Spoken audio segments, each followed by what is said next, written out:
writing songs of love, but not for me. Lucky stars above, but not for me. With love to lead the way, I've found more clouds of gray than any Russian play could guarantee. What? It's one of my favorite songs for Valentine's Day. Is that a downer? Oh, it might be a downer.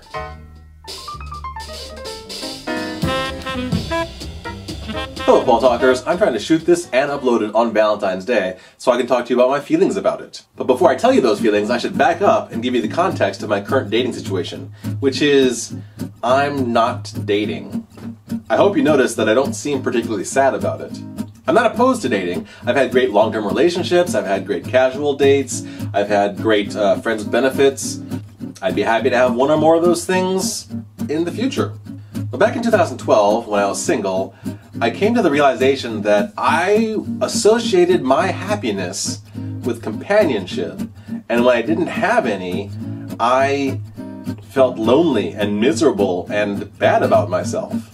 2012 was a hard year. So last year I posed the hypothetical situation, what if in fact I do end up forever alone? Does that make me a bad person, or less of a person, or deny me the right to be happy? And the answers I decided upon for those questions were, no, I'm not a bad person, no, I'm not less of a person, and I certainly deserve to be happy, whether or not I ever have another sexual or romantic interaction with another person ever again. Now, if you're clergy, or asexual, or aromantic, you've probably already come to those conclusions, but I had to try to reach them myself without the external impetus of a religion, or asexuality, or not being romantically inclined. Because I have sexual desires, I am romantically inclined, and I'm not religious at all. I think a lot of people fall for the old Greek theater duality of the tragedy and comedy masks. Either you get married, and then you're happy, or you don't, and you die. But the human experience is so much bigger than that. I mean, having a romantic partner is great. I remember that, I miss that feeling. But my friends make me happy, I try to make them happy, I impact their lives, and the lives of many people I don't even realize through my actions, and I try to help other people find happiness. And that makes me happy too. Back to my not dating. While dating is great, I'm trying to find happiness without it. Yes, I have days of loneliness and misery, but it's not as if I started asking women out on dates, all that would suddenly disappear, because 99% of them would reject me. Most people are not going to find me compatible with them romantically or sexually. That's fine. There are billions of people in the world.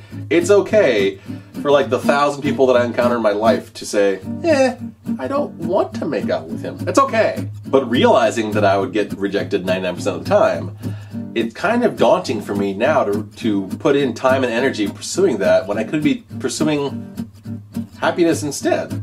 I did try dating last year. I've got 3 decades of experience telling me that I should, and like 2 decades of experience trying it. It's hard to just stop. And most of the people that I tried asking out rejected me. And it's so easy to take rejection as a sign that there's something wrong with me or that I'm bad. But that's ridiculous. That just means I'm not compatible with everyone. If I were compatible with everyone, I'd be like an iPhone. I'm pursuing happiness instead. Happiness doesn't reject me. In fact, much to the astonishment of high school Paul, I tend toward happiness. Leave me to my own devices to explore this world, and I'm generally going to end up happy. Admittedly, I do talk about it more when I'm not happy. I'm working on that, sorry. Besides, the nice thing about being a feminist is that I've realized any woman with whom I'd be compatible would be fine with the idea of her asking me out. So if I encounter someone who I find attractive and who finds me attractive, and who fits my ideal of saying F you to gender conformity, she could ask me out. That'd be great. So my feelings about Valentine's Day. Suddenly this year, I find I don't care about it. I'm not sad because of it. I'm not resentful of people who are in relationships. It's really just an opportunity for me to talk about relationships and love, which I like doing. I like talking about relationships and dating and sex and love and all that stuff that tends to get lumped in with Valentine's Day, whether it should or not. It's great. If you've made it this far, thank you for making it this far. Maybe you think this is all bullshit and Paul is just talking out his ass and this doesn't help me at all because I am in fact single and alone and miserable and I will be forever, and misery and sadness and all the Tumblr feels. All I can say to you is I get it. I've been there. Hell, I was there on New Year's Eve. I get it. I get that feeling. But if you can shake that off and just tell yourself that it's bullshit, that in fact you can be alone and happy, those two things are not incompatible, then all of a sudden, life gets better. It's not easy for us to shake this message that society keeps telling everyone, that you have to be in a relationship and or dating someone and or having sex with someone and or be romantic with someone in order to be happy. That's what every TV show and movie that is not about death tells us. But man, that's just brainwashing. Maybe just telling yourself that that is societal brainwashing will be enough to help you shake off a little bit of the despair if you have the despair. So whether you're single or with someone, however you're planning on spending your Valentine's Day, I hope it is a happy one. And I will leave you with a dark poem about love poems by my friend Anna in the end card.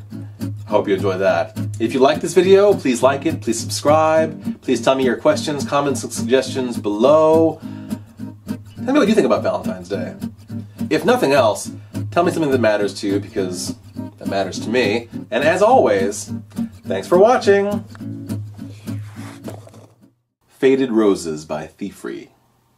I write you a poem at dawn every day, so when you awaken and I am away, you won't feel the sorrow of solitude's curse, but read that I love you in doggerel verse. It's just a few hours that we are apart, but I find a new way to gift wrap my heart and put it on paper in some new disguise, from my mind to your lips, from my hand to your eyes. I love you, it's easy to write, but I change it, arrange it in images bright. I've written of flowers, of fortune, of birds, and now the days come that I've run out of words. There is no new poem, no fresh metaphor. Every expression I've written before. The hands on the clock face continue to turn, and this time I promise I will not return. Roses are red, violets are blue. This format is tired, as I am of you.